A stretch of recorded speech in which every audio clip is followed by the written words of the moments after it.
নমস্কার বন্ধুরা, ঘোষ ফ্যামিলি রান্নাঘরে সবাইকে স্বাগত। আজকে আমি তৈরি করতে চলেছি আলু দিয়ে ডিমের কষা। এর জন্য আমি এখানে ডিম আর আলু নিয়েছি, ভালো করে ধুয়ে এবার সিদ্ধই বসিয়েছি। আর এখানে নিয়ে নিয়েছি কিছু মশলা। এই মশলাগুলোকে সব একসঙ্গে পেস্ট করে নেব। আলু ডিমগুলো এদিকে সিদ্ধ হচ্ছে, সিদ্ধ হয়ে গেছে, নামিয়ে নিয়েছি।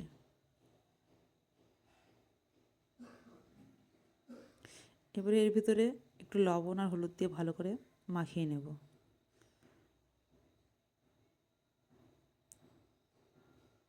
অন্যদিকে কড়াই গরম হয়ে গেছে, তাতে দিয়ে দিয়েছি সর্ষের তেল। তেল গরম হয়ে গেছে, এবারে ডিমগুলোকে একে একে ভেজে নেব।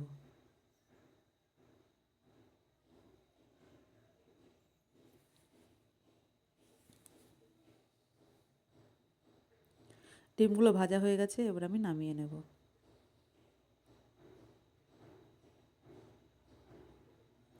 এবারে একই তেলে দিয়ে দেব আলুগুলোকে, দিয়ে ভালো করে ভেজে নেব।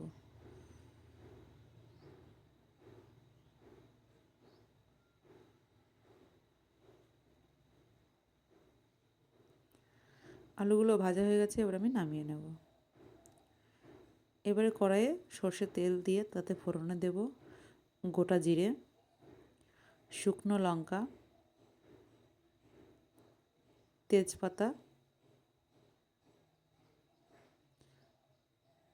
আর গোটা গরম মশলা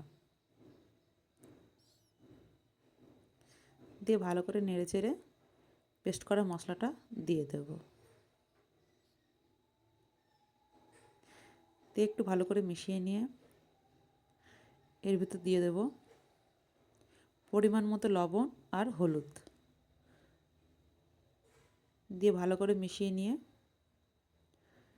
দিয়ে দেব কাশ্মীরি লঙ্কার গুঁড়ো ও ধনে গুঁড়ো, দিয়ে মশলাটাকে ভালো করে কষিয়ে নেব।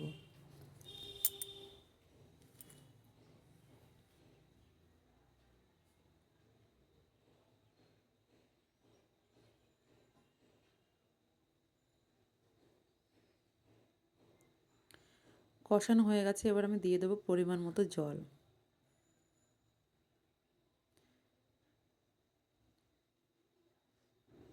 একটু ফুটে উঠলেই দিয়ে দেবো ভেজে রাখা আলু আর ডিম।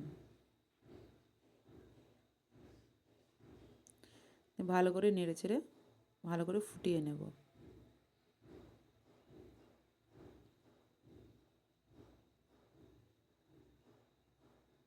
দিয়ে ঢাকা দিয়ে রেখে দেব।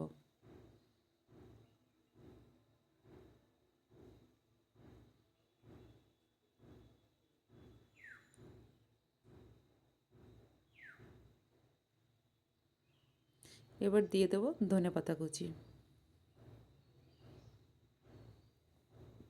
আমার রান্না প্রায় কমপ্লিট।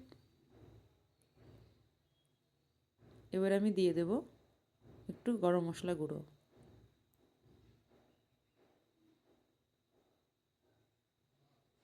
দিয়ে ভালো করে নেড়েচেড়ে নামিয়ে নেব। ব্যাস, আমার রান্না কমপ্লিট। এভাবে আপনারা তৈরি করে খাবেন, আশা করব ভালো লাগবে। আমার রেসিপিটা যদি আপনাদের ভালো লেগে থাকে তাহলে লাইক, কমেন্ট, শেয়ার এবং সাবস্ক্রাইব করে দেবেন। ধন্যবাদ।